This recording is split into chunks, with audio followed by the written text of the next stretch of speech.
নারীরা কতটুকু পর্দা করবে, কতটুকু পর্দার হুকুম কি, সেখানে আমি বলেছি পর্দা করা ফরজ।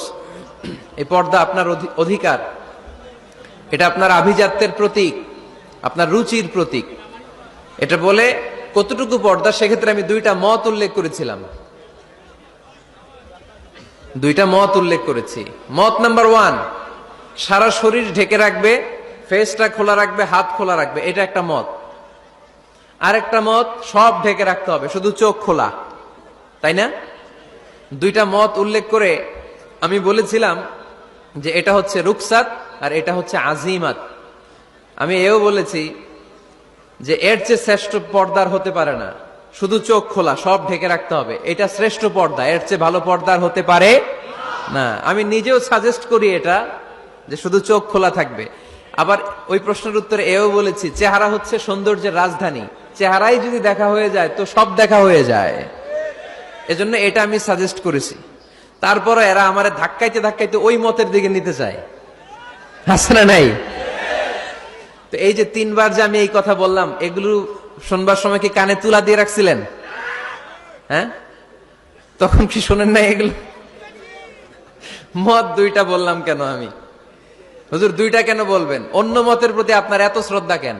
আমগত নাই, এই হয়েছে সমস্যা। ক্লিয়ার কাট কথা। পর্দার ক্ষেত্রে দুইটা মতের উল্লেখ করেছি প্রিয় ভাইয়েরা। বলেছি এক মত বলেছে ফেস খোলা, হাত খোলা, আরেক মত বলেছে শুধু চোখ খোলা। এবং আমি বলেছি এইটা শ্রেষ্ঠ পর্দা, এর চেয়ে ভালো পর্দা হয় না, বলছি না আমি?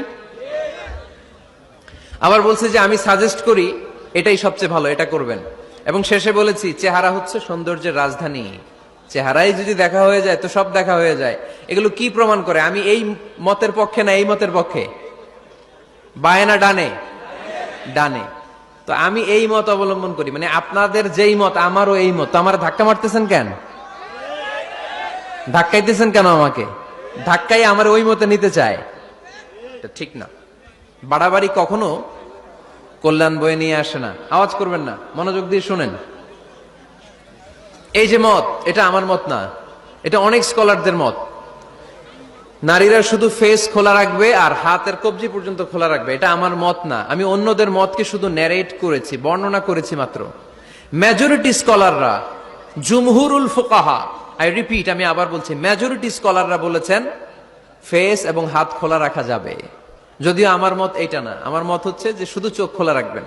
মেজরিটি স্কলাররা, রাইসুল মুফাসসিরিন আব্দুল্লাহ ইবনে আব্বাস রাদিয়াল্লাহু তাআলা আনহুমা, যার ব্যাপারে আল্লাহর হাবিব সাল্লাল্লাহু আলাইহি ওয়াসাল্লাম দোয়া করেছেন, আল্লাহুম্মা ফাক্কিহহু ফিদ-দীন ওয়া আল্লিমহু তা'ওয়িল, আল্লাহ তাকে আপনি দ্বীনের জ্ঞান শিক্ষা দেন, কোরআনের তাফসীর শিক্ষা দেন। উনার মতও ছিল কোরআনের এই তাফসীরে, আয়াতের তাফসীর, যে ইল্লা মা যাহারা মিনহা, নারীদের যতটুকু প্রকাশ হয়ে যায় সেক্ষেত্রে আল্লাহ ক্ষমা করবেন।